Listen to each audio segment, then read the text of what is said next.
ऐसी ही तूफानी रात थी जब हमें पता चला कि हमारा बरसों पुराना वफादार माधव गद्दार निकला। बड़े बाबू, आंखों में आंखें डालकर माधव, तुम सिर्फ सच बोल सकते हो, झूठ नहीं। एक बार कह दो कि तुम आज भी हमारे वफादार हो, माधव, हम तुम्हें माफ कर देंगे। बड़े बाबू, माधव, अगर तुम कसूरवार हो तो यही वक्त है माफी मांगने का। अगर यह वक्त निकल गया तो हम तुम्हें कभी माफ नहीं करेंगे।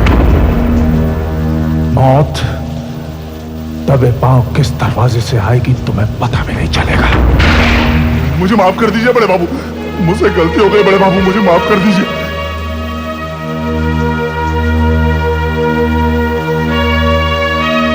हम अपने गुस्से पर काबू नहीं पा सके त्यागी जी, और गोलियां उसके सीने में उतार दी। अब हमारे दिल में तुम्हारे लिए जरा भी क्लेश नहीं।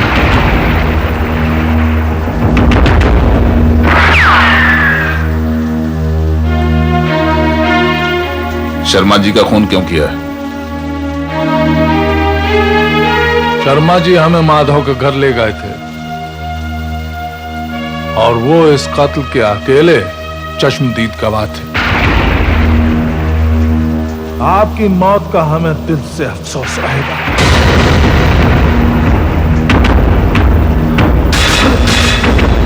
क्या करें शर्मा जी, इस खून के अकेले गवाह हैं आप। भाई हमें माफ कर देना। शर्मा जी को हम कैसे छोड़ देते, लेकिन सच बताएं त्यागी जी, उस शरीफ आदमी की मौत का हमें बेहद अफसोस है। अब अफसोस करने से क्या हासिल? आप गलती बहुत बड़ी कर बैठे हैं सैगल साहब। गलती तो हमसे ये हुई है त्यागी जी कि हमने आपकी मदद नहीं ली, आपको अपना हमराज नहीं बनाया। मुझे हमराज नहीं बनाया? कत्ल के मामले में मैं आपकी क्यों मदद करता? क्यों नहीं करते? आपने तो हमेशा हमारा साथ दिया है, और ये कोई पहला हादसा थोड़ा ही है।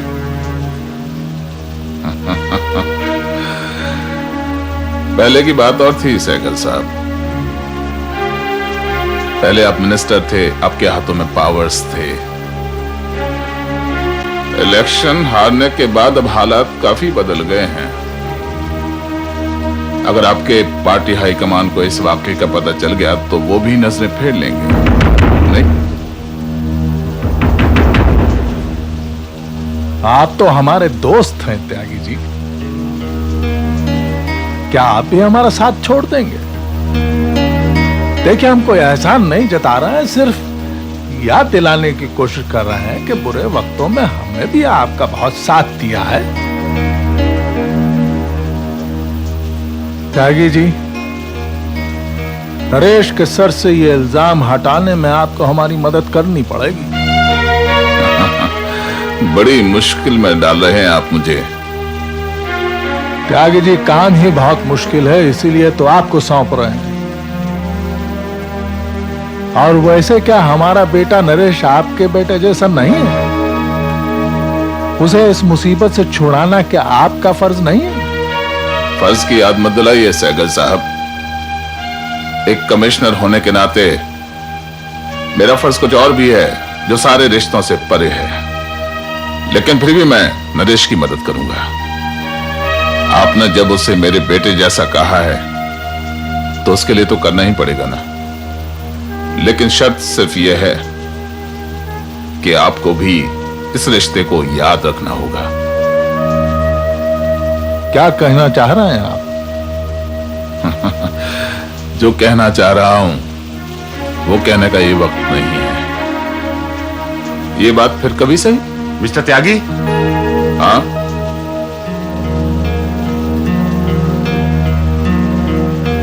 नरेश कैसा है? ऑपरेशन कामयाब रहा, अब वो खतरे से बाहर है। हम उसे मिल सकते हैं? थोड़ी देर बाद उसे होश आ जाएगा, उसके बाद आप उससे मिल सकते हैं।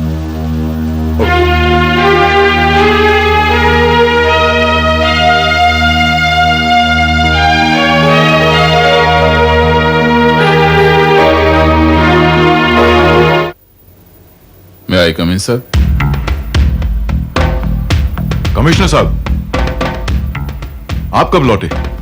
कल रात जिस मिशन पर गया था उसमें कामयाब होकर लौटा हूं सर। नरेश सहगल को आपने गिरफ्तार कर लिया? यस सर, लेकिन गिरफ्तार करते वक्त उसने भागने की कोशिश की थी, इसलिए मुझे उस पर गोली चलानी पड़ी। गोली चलानी पड़ी? फिर? उसे उठाकर सिटी हॉस्पिटल ले गया। इस वक्त वो वहीं पर है।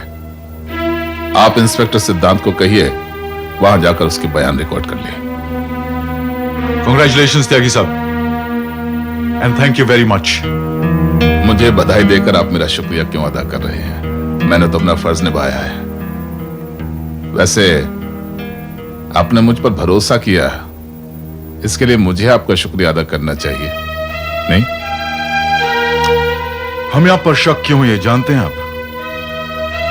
सहगल साहब से आपकी दोस्ती शक का सबब बनी त्यागी साहब। उम्मीद है आइंदा इस मामले में आप केयरफुल रहेंगे। यस सर, अब तो वाकई मुझे सावधानी से रहना होगा। I'll take your leave, sir.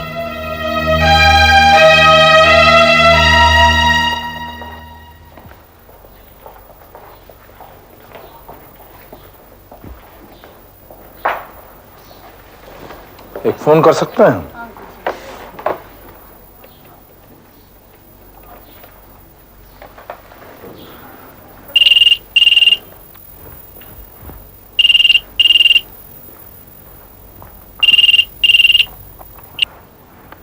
Hello Chauhan साहब, भाई आपको एक अच्छी खबर सुनाने के लिए हमने फोन किया है।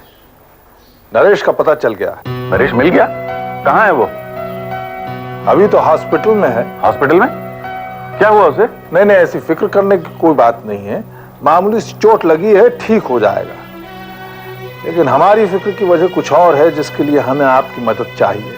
मैं हाजिर हूँ, हुक्म कीजिए। चौहान साहब, अब जैसे ही पुलिस को नरेश के बारे में पता चलेगा, वो उसे गिरफ्तार करने पहुंच जाएंगे। नरेश तभी महफूज रह सकता है अगर कोई काबिल वकील उसकी हिफाजत करे, और वो वकील हैं गुप्ता जी। सिर्फ वही उसकी बेगुनाही को साबित कर सकते हैं। लेकिन वो तो ये केस लड़ने से इनकार कर चुके हैं, उनके पास दोबारा जाना फिजूल है। चौहान साहब, कोशिश करने में क्या जाता है?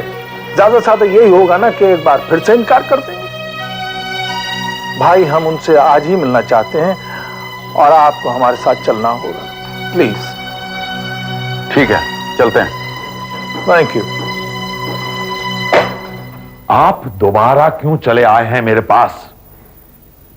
मैं आपसे कह चुका हूं कि मैंने वकालत छोड़ दी है। गुप्ता जी, आपने वकालत छोड़ दी है, लेकिन इंसानियत का दामन थोड़ा ही छोड़ा है। भाई, इंसानियत के नाते आप हमारी मदद करेंगे, यही सोचकर हम आपके पास आए हैं। तो आप इंसानियत का सबक पढ़ाएंगे मुझे? सहगल साहब, ये अल्फाज आप अपने भाषणों के लिए रखिए, मेरे सामने इसका इस्तेमाल मत कीजिए। तो हम आपके सामने क्या कहें कि दुनिया में इंसानियत बाकी नहीं रही? हर आदमी चोर है, बेईमान है, इसीलिए आप वकालत छोड़कर घर बैठ गए। भाई, एक बाप अपने बेकसूर बेटे की दरख्वास्त लेकर आपके सामने हाथ फैला रहा है, और आप कह रहे हैं कि हम आपको इंसानियत का सबक पढ़ा रहे हैं। अच्छी जबरदस्ती है ये। इस शहर में सैकड़ों वकील हैं, आप उनके पास क्यों नहीं जाते? जब मैं आपका केस लड़ना ही नहीं चाहता तो क्यों चले आते हैं बार बार? आपकी काबिलियत और सच्चाई की कदर करते हैं, इसलिए आते हैं हम यहाँ। अगर आपको हमारा यहाँ आना नागवार गुजरता है तो हम दोबारा नहीं आएंगे। आइए चौहान साहब, चले। सहगल साहब, एक मिनट, मुझे इनसे बात करने दीजिए। अरे, वो कुछ सुनने के लिए तैयार ही नहीं, क्या कहिएगा आपने? अगर आपको इनसे बहस करनी थी तो आप अकेले आते, मुझे क्यों लाए आप अपने साथ?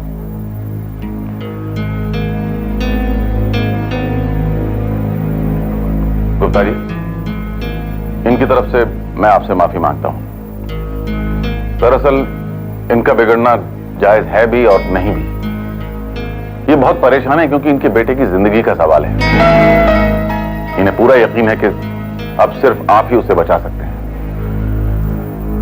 आपके इनकार पर इनका बिगड़ना भी जायज हो जाता है। आखिरी बात ना कहने से पहले आप मेरी एक रिक्वेस्ट सुनेंगे? कहिए। एक बार आप नरेश से मिल लीजिए, एक वकील की हैसियत से नहीं, एक जज की हैसियत से। आप तो हमेशा बेगुनाहों के हमदर्द रहे हैं। अगर आपको जरा भी शक हुआ कि नरेश गुनहगार है तो बेशक आप ये केस मत लड़िए।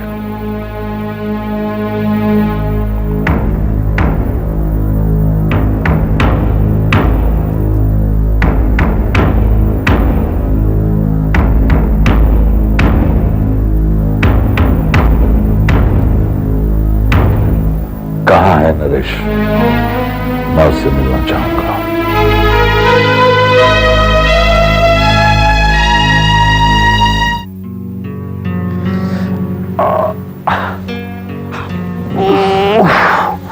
दर्द हो रहा है? थोड़ा हो रहा है या बहुत ज्यादा हो रहा है? अरे कजरी, दर्द तो हमेशा ज्यादा ही होता है ना।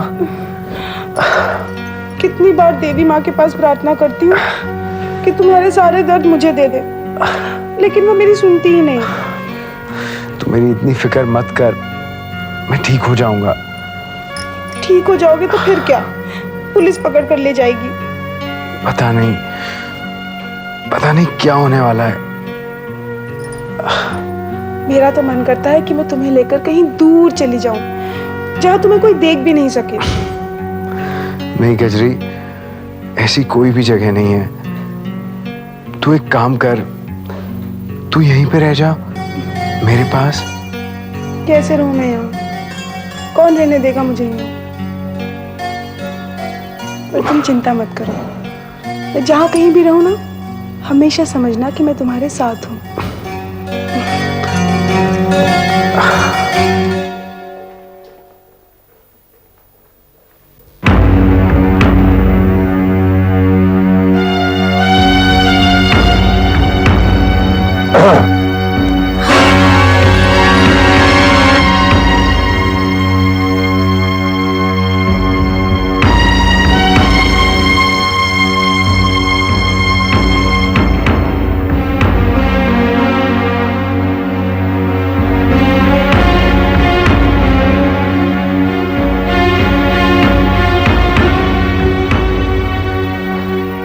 तुम जरा बाहर जाओ।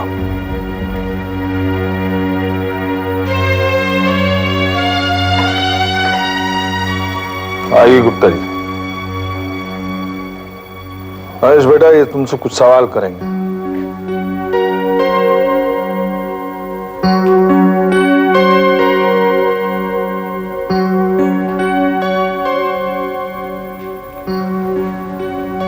मुझसे कहा गया है कि तुम बेगुनाह हो। मैं एक बार तुम्हारे मुंह से सुनना चाहता हूं,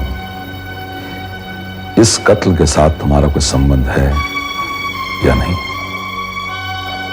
अगर मैं आपसे कहूंगा कि मेरा इस कत्ल से कोई संबंध नहीं, तो क्या आप मुझ पर यकीन कर लेंगे? जिस रात ये खून हुआ उस वक्त तुम कहां थे? मैं जहां कहीं पे भी था, लेकिन वहां नहीं था जहां ये खून हुआ। नरेश, देखो बेटा, इनके सवालों का ठीक ठीक जवाब दो। ये तुम्हारा केस लड़ने वाले, इन्हें पूरी तफसील मालूम होनी चाहिए बेटा। जब मेरा इस खून से कोई संबंध है ही नहीं, तो फिर ये मुझसे सवाल क्यों पूछ रहे हैं? अगर इन्हें सवाल पूछने हैं तो जाके पुलिस से पूछे ना। और मैं गुनहगार हूं, इस बात का इनके पास क्या सबूत है? तुम गुनहगार नहीं हो इसका कोई सबूत है तुम्हारे पास? जब तक कातिल पकड़ा नहीं जाता तब तक इस मुकदमे के साथ जुड़ा हुआ हर शख्स कानून की नजरों में मुजरिम है। अगर तुम अपने आप को बेगुनाह साबित करना चाहते हो तो मेरे हर सवाल का जवाब देना होगा तुम्हें।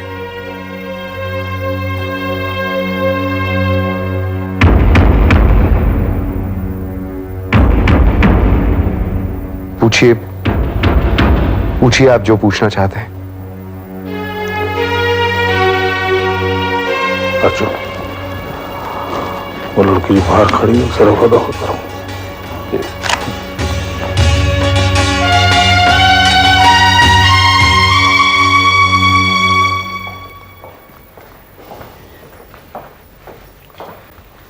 भाई जी ने ही पैसे दिए, इनको रख ले और चले जा अपने गांव। अरे मैं उन्हें ऐसी हालत में अकेले छोड़कर कैसे चली जाऊं? वो यहाँ अकेले नहीं है, हम सब है उनके साथ में। उनका भला चाहती तो चली जाए यहाँ से। क्या मतलब? मतलब ये कि अभी यहाँ थोड़ी देर में पुलिस आ जाएगी, उनको तो कोई कुछ नहीं कर सकता। तेरे को धर लिया तो बहुत मुश्किल हो जाएगी। क्या तू चाहती कि ऐसा हो जाए? नहीं। बस तो चली जा अपने गाँव वापस।